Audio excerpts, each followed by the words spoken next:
उत्तर प्रदेश में सभी जगह औरतें रास्ता खोज रही हैं। कौन सा रास्ता?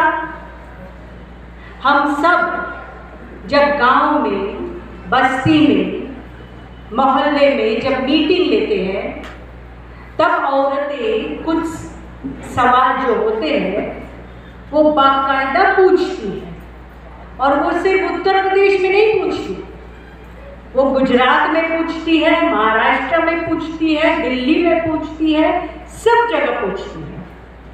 पहली बात, ये महंगाई के खिलाफ संघर्ष कैसे बढ़ाया जाए और सरकार के ऊपर कैसे हम दबाव लाए कि वो जिंदा रहने के सभी चीजों के दाम कम करें।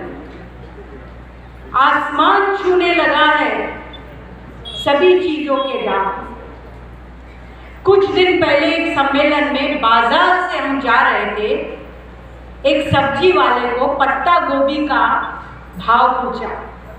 पत्ता गोभी क्या है भाई?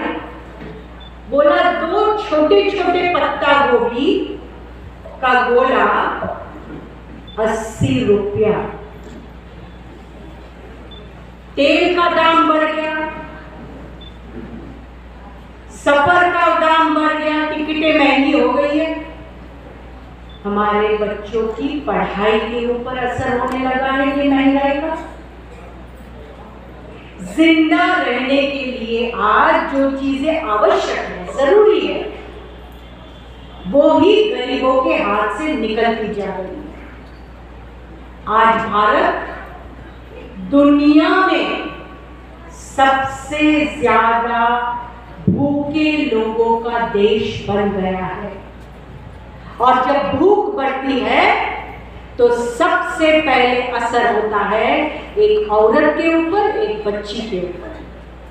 औरत अपना पेट काटती है, आधा पेट सोती है ताकि घर के लोग भूखे न रहें। उससे कुपोषण, भूखमरी, कमजोरी, बीमारी, ये सब बढ़ता है। तब महिलाओं ने आवाज उठानी जरूरी है। जितनी भूखमरी, जितनी महंगाई, जितना राशन पे अनाज खत्म हो रहा है, राशन की दुकान में आज कुछ नहीं मिल रहा है। पहले तो एक अंगूठा लगाना था, अब 5 उंगलियों को लगाना है, और राशन कार्ड कम करने की पूरी योजना बना दी उन्होंने। मतलब और भी असर पड़ेगा गरीबों के खाने पीने के ऊपर।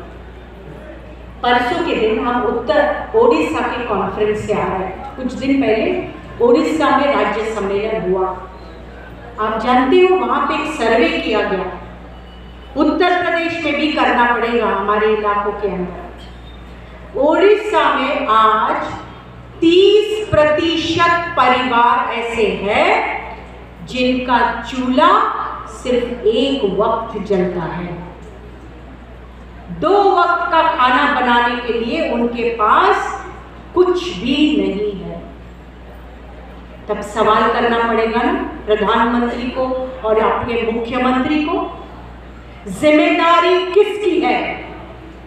जिम्मेदारी लगानी पड़ेगी कि नहीं? जिम्मेदारी सरकार की है। सरकार क्यों है?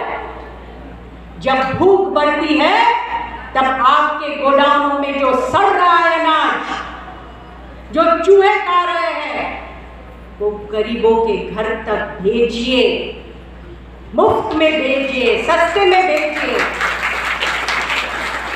ये है सरकार की जिम्मेदारी। कोई भीख नहीं मांग रहा है। उत्तर प्रदेश में चालाकी की उन्होंने। इलेक्शन के वक्त, इलेक्शन के पहले थैलियां भेजी ना, मोदी का उसके ऊपर चेहरा चिपक कर कुछ अनाज की थैलियां, और सबको लगाओ मोदी जी बहुत बढ़िया है, प्रधानमंत्री अनाज भेज रहा है।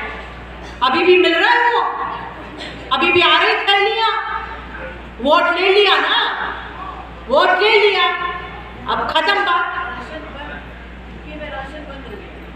उल्टा हो गया, यूपी में राशन ही बंद कर दिया।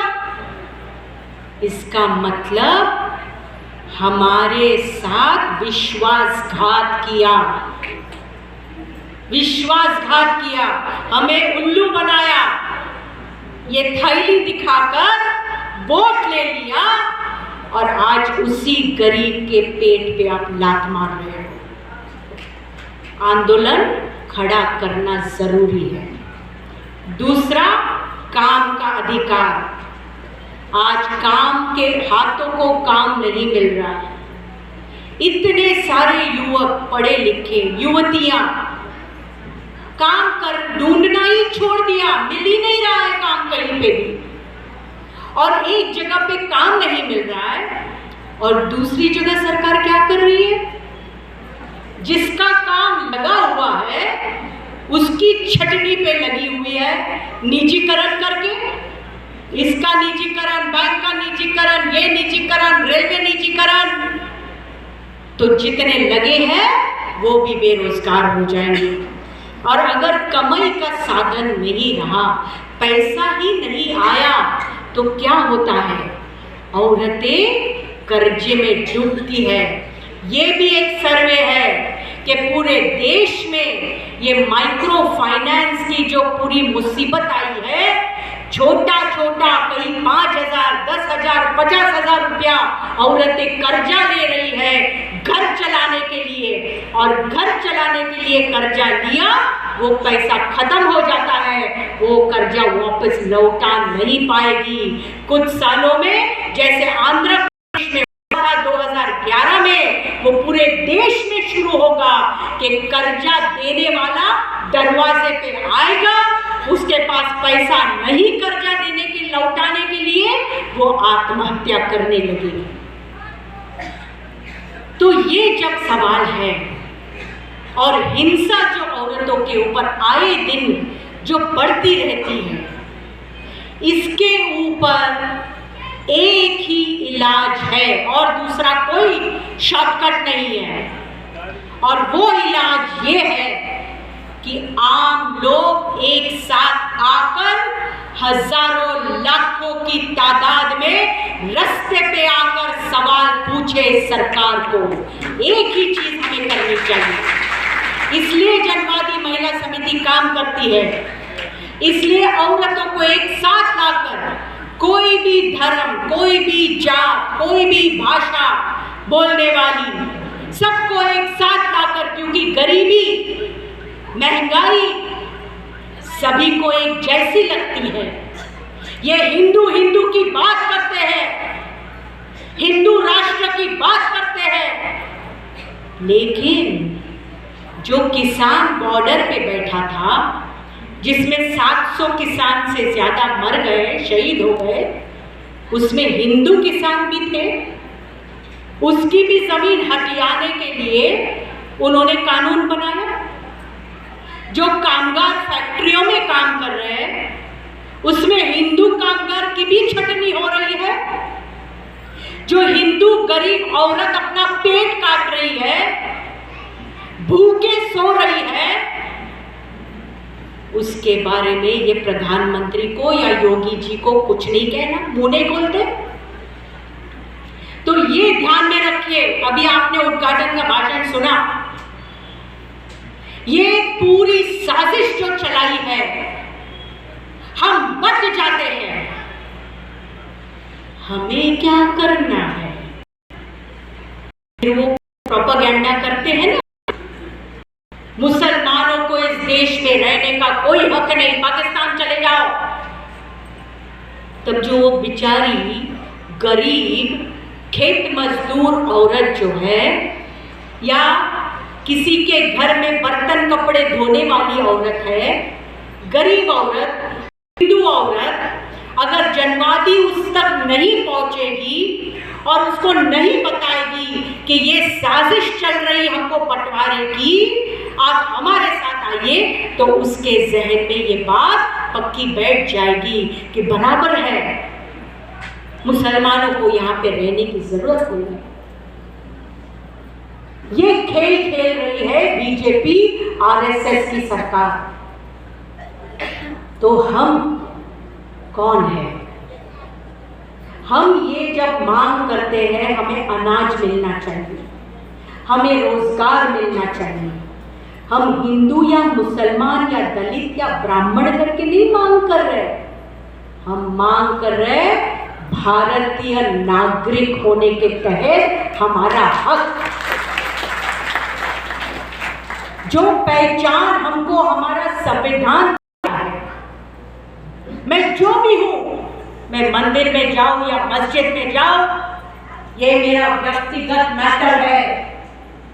मैं पूजा करूं, नमाज पढ़ूं या न पढ़ूं, ये मेरा खुद का निर्णय है, अधिकार है। इसमें सरकार को दखल देने की जरूरत नहीं है।